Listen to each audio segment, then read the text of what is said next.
السلام عليكم ورحمة الله وبركاته. أهلا بكل متابعي قناة زراعة أونلاين. معاكم المهندس محمود آدم. النهاردة في مزرعة كده وكنا بنشوف المشاكل الموجودة فيها. فنبص كده وضع الزرع زي ما احنا شايفين كده، في مطبات، في عالي، في واطي، في زرع أصفر وفي الزرع ماشي، في الدنيا حتت كويسة وحتت الدنيا وحشة فيها.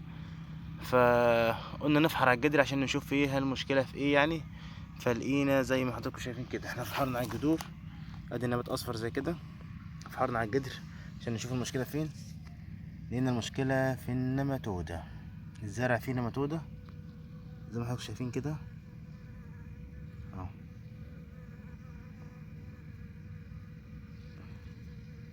نقرب شوية كده اهي، بصوا كده العقد، دي العقد اللي بسببها النماتودة. النماتودة بتعمل ايه بقى في الزرع؟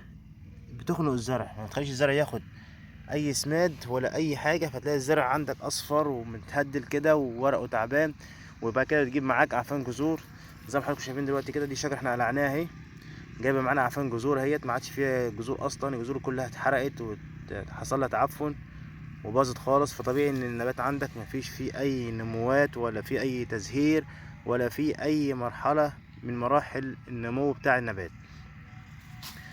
طيب هنعمل ايه؟ طبعا احنا بنجمع من هنا، هنسمد اسمده حيويه. دي بتبقى بي اتش اي بتاعها، او فتره ما قبل الحصاد عندك بتبقى كويسه، وبتبقى مفيش فيها مشاكل بالنسبه للجمع. ده ما قدامكش حل غير الحاجات الحيوية. اما لو في اول الزراعه لقيت عند حضرتك نماتوده زي كده، هتجيب مبيد جهازي.